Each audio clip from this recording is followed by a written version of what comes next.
I feel nauseous, believe me. Never had a lot of shit come easy. Had to work hard, struggle just to be me. Had to rise up just so they could see me.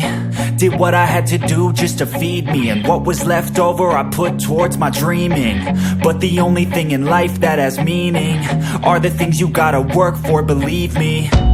Take into your hands a plan. Your own hands can land your own brand. And damn, I feel like no one takes accountability. They want the credibility, convincingly unwilling to put in the fucking hours it takes to get some power. Don't be fucking sour, take a cold shower. Scream until you're louder, work until you're prouder. And fuck all the doubters, they're just fucking downers.